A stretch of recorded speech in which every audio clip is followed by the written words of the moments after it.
Hey everyone, welcome back to Corporate Decoder. Today we're diving into the latest annual report from Altus Power, a company that wants to put solar panels on every roof. But wait, is there a plot twist? It seems they might be getting bought out. More on that in a bit, but first let's see how they did this past year. This report covers the year ending December 31, 2024, so it gives us a good look at their recent performance. Altus Power is all about clean energy. They develop, own, and operate solar power systems for businesses, schools, and even communities. They're trying to make it easier for everyone to switch to solar and meet those environmental goals.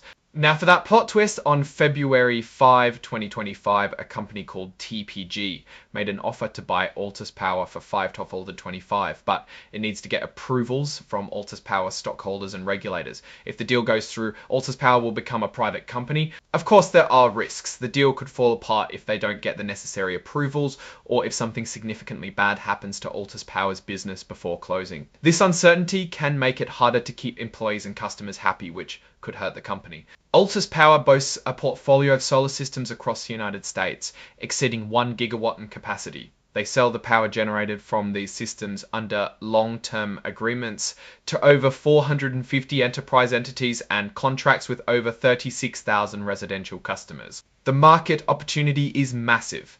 The US spends a whopping $400 billion on electricity each year, with half of that coming from commercial and industrial customers. Altus believes it can tap into this market by offering more accessible and cost-effective clean electricity. Altus Power emphasizes its commitment to environmental, social, and governance (ESG) leadership. They're not just about generating clean energy, but about building a sustainable company from the ground up. They've got trademarks and are working on patents for their technologies, showing they're trying to protect their innovations. Altus also navigates a complex regulatory landscape, working with local utilities and adhering to various federal, state, and local laws. Government incentives play a big role, especially the Inflation Reduction Act of 2022. This act provides significant tax credits for solar projects, making them more attractive to investors and customers. But it's not all sunshine and rainbows. Altus Power faces risks, including competition from traditional utilities and other solar companies. If solar technology doesn't catch on as expected, or if government incentives disappear, that could hurt their business. Also, if traditional electricity prices drop significantly, solar becomes less appealing to customers.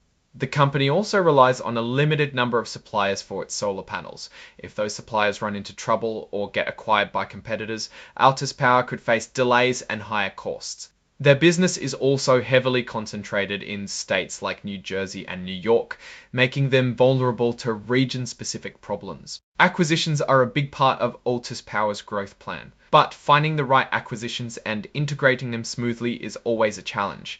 If not done well, acquisitions can disrupt the business.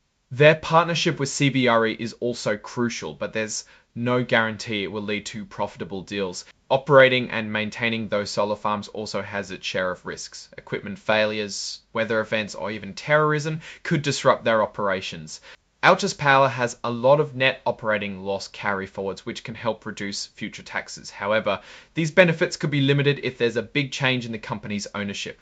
As of the end of 2024, those losses were pretty big, around $523.7 million at the federal level, but there are limits how you can use these losses.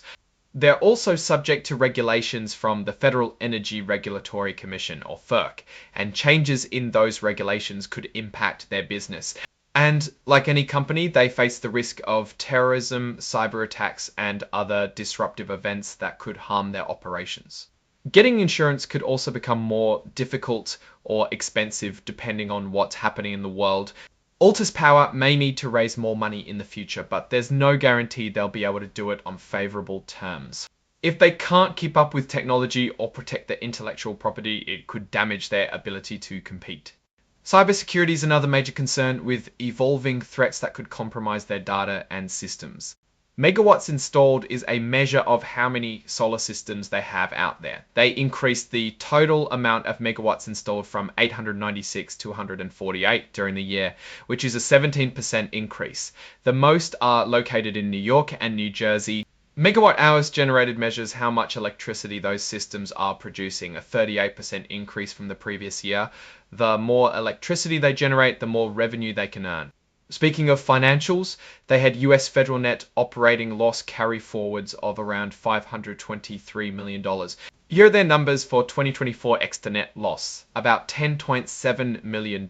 About to set EBITDA, 6 million. Cost of operations, the cost to actually run the solar facility, $46.1 million, up significantly from last year. Let's break down that revenue a bit more for the power sales under PPAs. $66.6 million. These are their main contracts to sell electricity, Ito Solar Renewable Energy Credit revenue. $48.2 million selling those clean energy credits adds up incremental income. $11.3 million a jump from last year, mostly thanks to that deal with VTOL. Now it's my time to give my personal opinion of overall Altus Power is a company in transition. The potential acquisition by TPG introduces uncertainty, but it could also provide the capital and expertise to accelerate growth. The most important thing that we can see is their revenue is solid.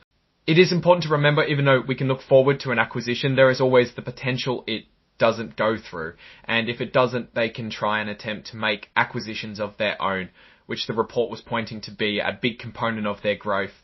I do not know how it would shake out, but the future is always uncertain. If you found this video insightful, be sure to like, subscribe, and comment below. Let me know what other corporate reports you'd like me to decode.